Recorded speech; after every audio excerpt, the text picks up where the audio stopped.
Salut les amoureux du ballon rond, on commence cette revue de presse en France avec le retour de notre chère Ligue 1 ce soir, comme le placarde le journal L'Équipe ce matin. À vos marques, le championnat de France reprend ce soir entre deux prétendants européens, Nice et Lille, dans un contexte bouleversé par le marché estival du PSG. La course au titre est peut-être plus ouverte que jamais. C'est aussi ce que pense le Parisien sur sa une, qui estime que les challengers sont tous à l'assaut de Paris. Le PSG, bien que résolu à se séparer de ses stars, demeure favori, mais Lens et Marseille sont en embuscade, tout comme Lille, Monaco ou Rennes. Bref, la Ligue 1 s'annonce passionnante cette saison. On reste en France, mais on va se concentrer sur l'actualité du PSG qui fait encore couler beaucoup d'encre, et c'est évidemment le dossier Mbappé qui concentre toutes les attentions. Dans ses pages intérieures, le Parisien se demande si le conflit avec Mbappé peut plomber la saison du PSG. L'international français a réitéré à Nasser Al-Khelaifi mardi son intention d'honorer sa dernière année de contrat avec Paris. Dans le scénario où le Bondinois serait toujours un joueur parisien au 2 septembre, la saison pourrait s'annoncer très compliquée pour le club. Entre l'impact psychologique sur le groupe, le climat délétère qu'il risque de régner, et aussi l'impact sur la marque PSG avec les ventes de maillots, les réseaux sociaux, l'image globale, tout cela pourrait être écorné. De son côté, l'équipe revient aussi sur cette affaire et indique qu'il y a eu une discussion mais pas d'avancée. Chacun campe sur ses positions alors que le PSG s'inquiète des conséquences économiques d'un départ libre de l'attaquant français en juin 2024, explique le quotidien français. Bref, une solution doit être trouvée afin de ne pas polluer la saison de l'un et de l'autre. On file en Angleterre où la saga Harry Kane touche peut-être à sa fin. On le sait, l'attaquant de Tottenham est courtisé avec insistance par le Bayern Munich et c'est peut-être enfin le dénouement de ce transfert. Comme le rapporte The Guardian sur sa une ce matin, la décision de l'attaquant est imminente après l'accord des Spurs avec le Bayern, même si Kane est une énigme, écrit le très sérieux journal britannique, et l'accord entre la direction des Spurs et celle du Bayern fait les gros titres de toute la presse locale, comme le Daily Mail qui exhorte l'international anglais à se décider. Daniel Levy cède enfin et accepte un transfert de 100 millions de livres sterling, soit 115 millions d'euros. Le Bayern reste dans l'incertitude car Kane laisse traîner le suspense. Car comme le rapporte The Daily Telegraph, Kane hésite après l'accord avec le Bayern. Cependant, l'attaquant ne devrait pas faire machine arrière même s'il voulait viser le record de meilleur buteur de l'histoire de la Première Ligue. Sauf que l'offre des Bavarois l'a convaincu définitivement.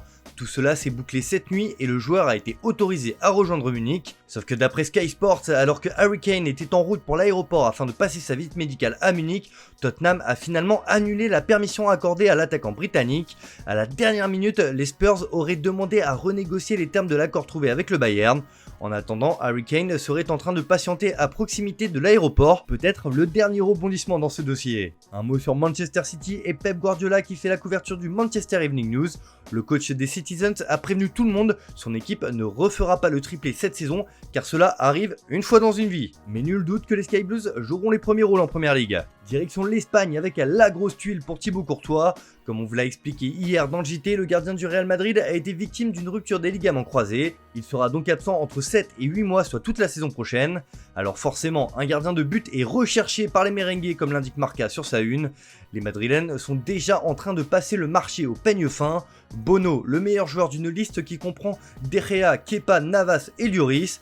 Même chose en couverture de As qui explique que la liste est longue avec Unai Simon, Kepa, De Gea, Keylor Navas et Mamardashvili. Sont aussi d'autres options, mais la priorité est bien Yacine Bounou selon nos informations. L'Estadio Deportivo ne manque pas d'évoquer cette possibilité et indique sur sa une que c'est le clin d'œil d'une vie pour le portier marocain. Le Real a encore le temps de trouver la recrue idoine pour assurer l'intérim de Courtois, mais cela risque d'animer la fin de mercato madrilène. Direction la Catalogne où le FC Barcelone est en ébullition sur cette fin de mercato qui pourrait être très agitée. Les Blaugrana pourraient frapper fort car ils ont des possibilités avec deux joueurs qui veulent quitter leur club. Comme l'indique Mundo Deportivo sur sa couverture, ils font pression pour Neymar et Joao Félix. Le Barça est à la recherche d'une grande recrue, les deux sont proposés et sont des cibles pour le Barça. Ce serait l'un ou l'autre, ils arriveraient en prêt. De son côté, Sport se demande si Neymar va venir. Le Barça travaille toujours sur l'option saoudienne et surtout le journal détaille l'offre financière qui pourrait être faite aux Brésiliens. Le club Blaugrana devrait assurer un salaire de 12 millions d'euros par an, dévoile le journal catalan. Reste à savoir si cela sera convaincant et si un terrain d'entente sera trouvé avec le PSG qui souhaite le départ de son numéro 10. On termine ce tour de la presse en Italie avec une annonce forte pour un crack de Serie A. Comme le placarde le Corriere dello Sport qui reprend la déclaration d'Aurelio De Laurentiis, le président du Napoli, Osimhen va rester. Il a un contrat pour encore 2 ans Milan, où devrait-il aller? Il y a des contrats et il faut toujours les respecter, cela vaut pour les deux côtés, bien sûr parce que c'est une relation bilatérale, et tant que c'est comme cela et que cela ne pend jamais d'un côté ou de l'autre, il y a de l'amour et de l'entente. Selon la presse italienne, l'attaquant nigérian réclame un salaire net de 12 millions d'euros par an pour prolonger avec le Napoli, une liberté sur ses droits d'image et une clause assez basse pour 2024 en vue d'un transfert en Première Ligue. Une rencontre avec De Laurentiis et son agent a eu lieu, l'accord est proche.